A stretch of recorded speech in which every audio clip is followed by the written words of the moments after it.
forth. Now to another important story here at home. This week, the Biden administration announced the largest permanent increase to food stamps ever. Average monthly benefits will rise by $36 or about 40 cents per meal. Now, not surprisingly, the right wing is freaking out already, but it's important to remember just who SNAP primarily benefits. The GOP base. Contrary to the generations-old Republican myth popularized by Ronald Reagan and the trope of the black welfare queen, white folks actually make up the largest group of those receiving SNAP.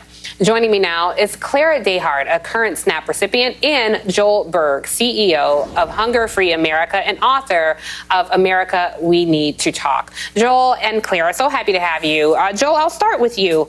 I think there's a lot of misconception about who gets SNAP benefits, who gets food stamps, and, there's this idea that people are living high on the hog. But really, food stamps, you can't get a lot of things on food stamps. You can't get things like detergent and essential household items and sanitary products and deodorant and toothpaste, things like that. So this is not people living high on the hog having lobster and steak every night.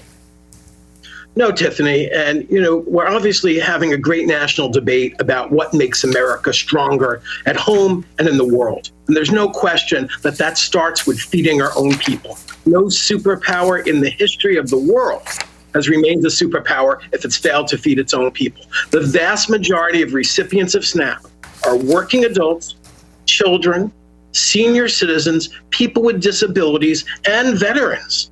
The average length of time before the recession people got SNAP was about 8 months. Most people get it briefly when they're down on their luck. Half of all Americans will get SNAP at some point during their lives. And this helps create jobs at supermarkets and farmers markets and help farmers. It's the opposite of a welfare program. It's an American strength program.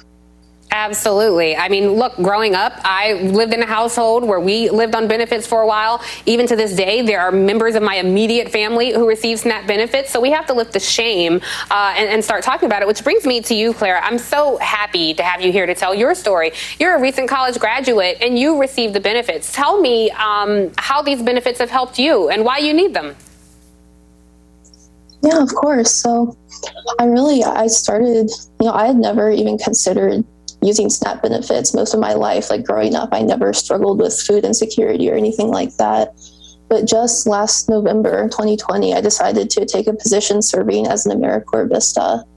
And, it's been a great opportunity working at the Mid-Ohio Food Collective in Columbus, but, trying to make do on the living stipend that I receive while also paying for, nutritious food has been a struggle.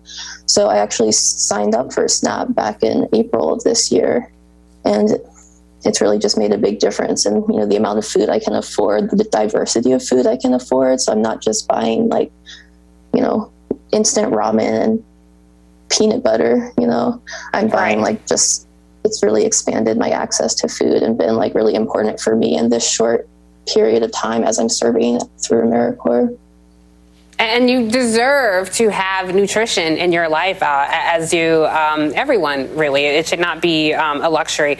Joel, the new calculations mean basically this is an increase of $36 per person per month. This is going to begin October 1st, and really the amount will vary by state. What impact will this have? Because you just completed this tour where you've been all across the country seeing people who are hungry and in need of this. What impact will this increase have? Even though it's not a lot, how will it impact people who need this? As you noted, Tiffany, I just drove myself to 37 states from coast to coast, 15,000 miles around the country, visiting hunger sites, visiting with nonprofit groups, talking to low-income people. And the bottom line is this SNAP boost is a life preserver for hungry Americans. It's the federal nutrition safety net that's been the thing that stood between tens of millions of Americans and Ethiopia-style or North Korea-style starvation. So it's not a lot of money, but before the pandemic, the average SNAP benefit was $1.30 per meal. Who can live on $1.30 per meal? So it's a bit much for me that people who are going on and on how horrible it is giving people a few cents a meal boost are the very same people who have no problem giving corporate agribusiness welfare payments to multi-million-dollar corporate agribusinesses. This is a small life preserver to very hardworking, struggling Americans. Yeah, and just as a reminder to our viewers, during the Trump administration, the USDA fought hard against these increases. They wanted to limit access to the benefits. House Republicans fought bitterly to impose more work requirements from the last farm bill, and this impacts their base, so it's, you know, kind of bizarre. But thank you guys so much for bringing this conversation. Thank you, Clara, for being here to tell your story. I think it makes such a difference, and thank you, Joel, for the work that you do.